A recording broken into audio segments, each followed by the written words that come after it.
আসসালামু আলাইকুম সম্মানিত দেশ এবং প্রবাসের ভাই ও বোনেরা। চলমান বাংলাদেশের সংকট, জ্বালানি সমস্যা খুবই গুরুত্বপূর্ণ একটি বিষয়। বহির্বিশ্বে যখন প্রত্যেকটা দেশ জ্বালানি দিতে হিমশিম খাচ্ছে, তখন বাংলাদেশেও সেম পরিস্থিতি তৈরি হয়েছে এবং বাংলাদেশের তেল মজুদ আছে সরকার বলতেছে। এরপরও কেন চলমান সমস্যা? খোলা বাজারে তেলের দাম বৃদ্ধি, পাম্পগুলোতে তেল পাওয়া যাচ্ছে না। আসলে মূল ঘটনা কী? কোথা থেকে সমস্যা হচ্ছে? কেন সমস্যা হচ্ছে? আগামী ১ মাসে কি হতে পারে? প্রত্যেকটা বিষয় ৩টি পয়েন্টে আপনাদের মাঝে কথা বলবো। খুবই গুরুত্বপূর্ণ। যারা এই সেকশনে জড়িত আছেন এবং যাদের প্রতিনিয়ত জ্বালানি দরকার, তেল দরকার, তারা অবশ্যই ভিডিওটি এড়িয়ে যাবেন না। কারণ এখানে গুরুত্বপূর্ণ কিছু তথ্য দেওয়া থাকবে যেগুলো এখন পর্যন্ত আপনারা জানেনই না। জ্বালানি সমস্যা কেন হচ্ছে বাংলাদেশে? আসলেই কি সমস্যা আছে? এটা কি আমরা নিজেরা তৈরি করতেছি না কি? আসলে এই জিনিসটা আগে বুঝতে হবে। ১ নাম্বার পয়েন্ট, কেন জ্বালানি সমস্যা এখন হচ্ছে বাংলাদেশে? সরকার যদিও বলতেছে যে রিজার্ভ আছে পর্যাপ্ত, তারপরও কেন সমস্যা হচ্ছে? দেখুন, বাংলাদেশের মানুষ হচ্ছে হুজুগে বাঙালি। একটা কথা বলে হুজুগে বাঙালি। বাংলাদেশে যখনই দেখবেন যে সুযোগ আসবে, সেই সুযোগে ব্যবসায়ীরা টাকা পয়সা মারিং কাটিং করার চেষ্টা করবে। সেই সুযোগে সাধারণ যারা কর্মীরা আছে তারাও সেম কাজ করবে। ২ টাকা তেলের দাম বৃদ্ধি পেলে ১০ টাকা ভাড়া বৃদ্ধি পায়। এরকম একটি দেশ কিন্তু বাংলাদেশ। প্রত্যেকটা সেকশনে দেখবেন যে তেলের দাম বৃদ্ধি পেয়েছে। মোনারির দোকানে একটা জিনিস কিনতে গেছেন, চাল কিনতে গেছেন, বলতেছে তেলের দাম বৃদ্ধি পেয়েছে, এই জন্য চালের দাম বৃদ্ধি। তো যাই হোক, যেটা বলতেছিলাম, তেলের সংকট কেন হলো? তেলের সংকট হওয়ার প্রধানত ৩টি কারণ। ১ নাম্বার হচ্ছে সরকারের ব্যর্থতা। আসলেই কি এই জায়গায় সরকারের ব্যর্থতা আছে? সেটা খতিয়ে দেখতেছে যে আসলে সরকারের ব্যর্থতা আছে কিনা। কিছুটা থাকলেও থাকতে পারে, তবে এখন পর্যন্ত সরকারের ব্যর্থতা আছে বলে এরকম প্রমাণ এখন পর্যন্ত হয়নি। ২ নম্বরে হচ্ছে জনগণের অসতর্কতা। জনগণ সচেতন নয়। এই যে খোলা বাজারে তেলগুলো আসতেছে, সেগুলো কিন্তু ঠিকই ২০০ টাকা ২৫০ টাকা লিটার, কিন্তু সাধারণ জনগণ কিন্তু কিনতেছে চুরি করে। যারা কিনতেছে তারাও কিনতেছে, যারা বিক্রি করতেছে জনগণ তারাও কিন্তু বিক্রি করতেছে। তারা কিন্তু একবার প্রশ্ন করতেছে না যে বাংলাদেশ সরকার কিন্তু এখন পর্যন্ত তেলের দাম বৃদ্ধি করেনি। বারবার কিন্তু তারেক রহমান বলেছেন যে তেলের দাম কোনো প্রকার বৃদ্ধি করা হবে না। তাহলে কেন আমরা বাড়তি দামে তেল কিনবো? যারা কিনতেছে তারাও সচেতন নয় এবং যারা বিক্রি করতেছে তারাও বোঝে না যে এটা অন্যায় করতেছে। দোকানদারগুলো বুঝতেছে না যে আমি যে এই যে তেলগুলো যে চোরাই পথে বিক্রি করতেছে এটা অন্যায়। এই জিনিসটা এখন পর্যন্ত বোঝে না, কারণ বাংলাদেশের আইনের শাসন দুর্বল। বাংলাদেশের প্রত্যেকটা সেক্টরে আইন প্রশাসন দিয়ে মনিটরিং করা যায় না। এটা ব্যর্থতা বাংলাদেশের সরকারের। এটা এখন পর্যন্ত এটা ব্যর্থতা। তো যার কারণে কিন্তু খোলা বাজারে তেলগুলো চলে যাচ্ছে। পাম্পে গেলে কিন্তু তেল পাওয়া যাচ্ছে না। পাম্পে কিন্তু আগের চাইতে কিন্তু তেল কম দেওয়া হচ্ছে, বিষয়টা এরকম নয়। অনেক জায়গায় কিন্তু আপনি ইন্টারভিউতে দেখেছেন যে তেল আগের মতোই দেওয়া হচ্ছে, কিন্তু তেল পাওয়া যাচ্ছে না। কেন এটা হচ্ছে? কারণ একটা বিষয় দেখেন, যে মোটরসাইকেল গিয়ে ১০০ টাকা ১৫০ টাকা তেল নিত, ২০০ টাকা তেল নিত, সেও গিয়ে বলে ফুল ট্যাঙ্কি দিন। ফুল ট্যাঙ্কি ছাড়া তেলই নেয় না। এখন যদি একটা পাম্পে ধরেন যে ৫,০০০ লিটার তেল প্রত্যেক দিন লাগে, উদাহরণস্বরূপ ৫,০০০ লিটার যদি প্রতিদিন তেল লাগে, মানে দিনরাত ২৪ ঘন্টা একটা পাম্প চলে, ৫,০০০ লিটার ওনাদের টার্গেট। হয়তো ৩,০০০, ৩,৫০০, ৪,০০০ লিটার বিক্রি করতে পারে। সেই পাম্পে ৫,০০০ লিটার তেল ২ ঘন্টার থেকে ৩ ঘন্টার ভিতরে শেষ হয়ে যাচ্ছে। কেন? কারণ যে গাড়ি আসে সেটাই ফুল। ফুল ছাড়া কোনো কথা নাই। তাহলে এই সংকটটা তাহলে আমরা তৈরি করতেছি, কারণ আমরা আতঙ্কে আছি। আর যারা কিনতেছে ক্রেতা, তারাও আতঙ্কে আছে যে ফুল ট্যাঙ্কি এখন না নিলে হয়তো কালকে তেল নাও পেতে পারি, আপাতত ফুল ট্যাঙ্কি নিয়ে যাই। টাকা যদি কাছে নাও থাকে, প্রয়োজনে ফোন দিয়ে ধার করে হলেও এখন তেল কিনতে হবে। তাদের কথা হচ্ছে এটা। যার কারণে কিন্তু স্বাভাবিক যে একটা গতি ছিল তেলের, সেটা কিন্তু রোধ হয়েছে। আপনি যখন স্বাভাবিকভাবে যদি ধরেন যে সারা বাংলাদেশে যে পাম্পগুলোতে তেল লাগে যে পরিমাণ, সেই পরিমাণ তেল দিয়ে মাত্র ২-৩ ঘন্টা ৪ ঘন্টার ভিতরে পাম্পের তেল খালি হয়ে যাচ্ছে। ২৪ ঘন্টা তো চলতেইছে না। তাহলে সরকারের কিন্তু আগে যে তেল দিতে হতো প্রত্যেকটা পাম্প, তার সাথে বেশি তেল দিতে হবে এখন।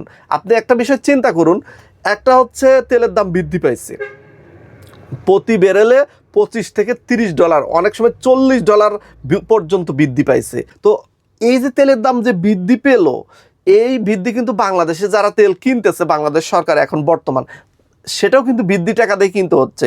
কিন্তু এই জন্যই ব্যবসায়ীরা বলছিল সরকারকে যে আমরা তেলের দামটা সমন্বয় করি। সমন্বয় করা বলতে বোঝেন কি, আগের সাথে দাম বৃদ্ধি করবে।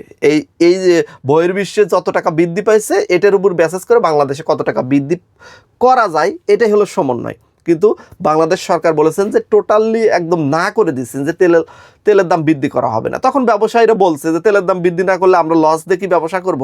তখন সরকার ভর্তুকি দেওয়া শুরু করছে। সরকার বলেছে ভর্তুকি দেব। তো সরকার যে বাড়তি দামে এখন তেল কিনতে হচ্ছে সেটা কিন্তু ভর্তুকি দিচ্ছে। এমনকি প্রত্যেক দিন 188 কোটি টাকা ভর্তুকি দিতে হচ্ছে এই তেলের পিছনে।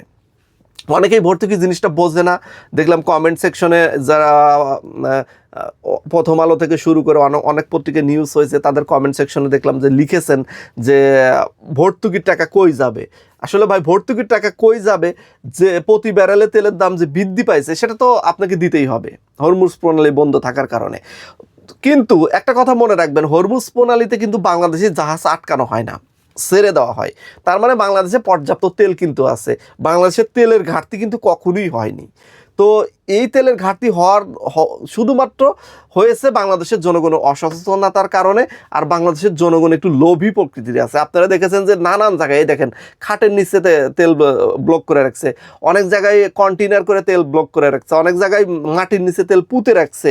তো এই যে ব্যক্তিটা তেল সংরক্ষণ করেছে, এখন শতকরা দেখবেন 80% যে মোটরসাইকেল ড্রাইভার তাদের বাসায় গেলে তেল পাবেন আপনি লুকিয়ে রাখছে। কারণ কি, তারা ফুল ট্যাঙ্কি নিয়ে এসে ওই তেল পাইপ দিয়ে বের করে আবার লাইনে দাঁড়ায়, আবার তেল নেয়। মানে সুযোগ পেলেই তারা এই কাজগুলো করে। সবাই করতেছে এরকম বলতেছি না ভাই, সবাইকে কিন্তু দোষ দিচ্ছি না, সবার এই সুযোগই নেই, সবার এরকম মন মানসিকতাও নেই। কিন্তু বাংলাদেশের অধিকাংশ মানুষই মনে করে নিজে বাঁচলে বাপের নাম, মানে নিজেরটা বেশি চিন্তা করে, পুরো দেশ নেয়া অতটা কেউ চিন্তা করে না। তো যার কারণে কিন্তু এই সমস্যাগুলো সৃষ্টি হচ্ছে। তো আমরা জনগণ হিসেবে, আমরা পাবলিক হিসেবে আমাদের কি করা উচিত? আমাদের এখন সচেতন হওয়া উচিত। আমাদের যেটুকু প্রতিদিন তেল আমরা নিতাম সেইটুকুই এখন পর্যন্ত দেওয়া উচিত। আমাদের মাথা থেকে এটা ফেলে দেওয়া উচিত যে যুদ্ধ হচ্ছে বাইরে, অতএব আমাদের তেল বৃদ্ধি বেশি করে নিয়ে বাসায় রাখতে হবে বা বেশি করে নিতে হবে। এই জিনিসটা যদি মাইন্ড থেকে দূর করা যেত, তাহলে সরকার যেভাবে ভর্তুকি দিয়ে তেলটা নিয়ে আসতেছে বহির্বিশ্ব থেকে, এটা প্রশংসনীয়। তাহলে বাংলাদেশে কোনো প্রকার কোনো সমস্যা হতো না। কারণ হরমুজ প্রণালীতে বাংলাদেশের তেল এখন পর্যন্ত আটকানো হয়নি। এখন পর্যন্ত একটি নিউজ আপনি দেখাতে পারবেন না যে হরমুজ প্রণালীতে বাংলাদেশের একটি জাহাজ আটকে দেওয়া হয়েছে। তাহলে কেন ভাই এই সংকট সৃষ্টি করতে হবে কেন? বাংলাদেশের জ্বালানি মন্ত্রী বারবার বলতেছে যে তেল পর্যাপ্ত মজুদ আছে, 1 মাসের তেল এখন পর্যন্ত মজুদ আছে। 2 নম্বরে আরেকটি পয়েন্ট আমি আপনাদের বলি, সেটা হচ্ছে দেখেন, যারা এই যে ব্যবসা করেন তারা কিন্তু অত্যন্ত লোভী। সবার কথা বলতেছি না, যারা এই পর্যায়ে আছে বেশিরভাগই এরকম। বাংলাদেশের মানুষ বেশিরভাগই এরকম। রোজা আসলে যেহেতু জিনিসপাতির দাম বৃদ্ধি পায়, ইবাদতের মাস হিসাবে কমে যাওয়ার কথা, দান সদকা করার মাস হিসাবে কমে যাওয়ার কথা, যে আমি এই মাসটাতে কম লাভ করব। কিন্তু না, বিপরীত, ওই মাসটাই সারা বছরে লাভ করে নিতে হয়। এটাই হলো বাঙালির মন মানসিকতা। তো তারা যখন এই যে তেলের দাম বৃদ্ধি করানোর জন্য তেল মজুত করে রাখতে পারে, অনেক পাম্পেও রাখতে পারে, পাম্প মালিকরাও রাখতে পারে। সবার কথা আমি বলতেছি না ভাই, যারা সৎ, যারা দেশের জন্য কাজ করেন, যারা দেশের কথা চিন্তা করে কাজ করেন, তাদের জন্য স্যালুট। তবে যারা এই কাজগুলো করেন তাদেরকে সাবধান করে দিচ্ছি, যারা তেল মজুত করতেছেন এই দূর সময়ে আপনারা এই কাজগুলো করবেন না। সরকার কিন্তু ঘোষণা দিয়েছে যে তেল মজুত আছে এরকম দেখাতে পারলেই কিন্তু পুরস্কার দেওয়া হবে। যারা বাড়িতে ড্রাম কিনে তেল মজুত করার চিন্তা ভাবনা করতেছেন, যারা কন্টেনার ভর্তি করে রাখতেছেন, যাদের ছোটোখাটো যে মজুতগুলো, ধরেন আপনার বাড়িতে 10 লিটার, 15 লিটার, 20 লিটার, এটা কি কখনো মজুত করছেন আপনি? একটাবার বলেন, কখনোই করেননি। তাহলে এখন কেন করতেছেন? এখন করতেছেন মানে আপনি এই সমস্যাটা নিজে তৈরি করতেছেন, এটা বুঝতে হবে। তো এইগুলো করা যাবে না। আশা তৈরি করে সরকারের দাম বৃদ্ধি করতে বাধ্য করিয়ে পরে বিক্রি করবেন, এই ধরনের মন মানসিকতা নিয়ে আছেন, তারাও সাবধান হয়ে যান। আর সরকার এখন দাম বৃদ্ধি করবে না, এটা ডিক্লেয়ার দিয়ে দিছে। তারেক রহমানকে আপনারা এখন পর্যন্ত চেনেন না। এটা ওই সরকার না যে আপনি বলবেন যেখান থেকে পার্সেন্টেজ আপনাকে দেবো অতএব দাম বৃদ্ধি করে দেন, এটা এই সরকার না। তারেক রহমানের মন মানসিকতা এতদিনের যেটুকু বোঝা গেছে, তাকে আপনারা এই লোভ দেখে কনভিন্স করতে পারবেন না। অতএব তেলের দাম বৃদ্ধি পাচ্ছে না, তেলের দাম বৃদ্ধি পাচ্ছে না। যখন ইউক্রেন যুদ্ধ হয়েছিল তখন কিন্তু বাংলাদেশে একটানা 25 থেকে 30 টাকা, 40 টাকা পর্যন্ত তেলের দাম বৃদ্ধি পেয়েছিল। শেখ হাসিনা সরকার এটা করেছিল। সেই আশা বাদ দিন, এখন তেলের দাম বৃদ্ধি হবে না।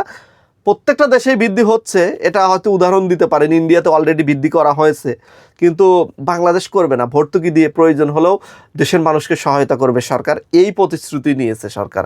কারণ এখন তেলের দাম বৃদ্ধি করে সরকারের ভাবমূর্তি নষ্ট করবে এরকম বোকা কিন্তু তারেক রহমান নয়, মন্ত্রী পরিষদ নয়। অতএব অবশ্যই আপনারা যারা এই আশাতে তেল মজুত করতেছেন তাদের হিতে বিপরীত হতে পারে। সরকার যদি জিদ করে রাগ করে যদি কয় যে তেলের দাম কাল থেকে 20 টাকা প্রতি লিটার কম, আপনারা বিপদে পড়ে যাবেন যারা মজুত করতেছেন।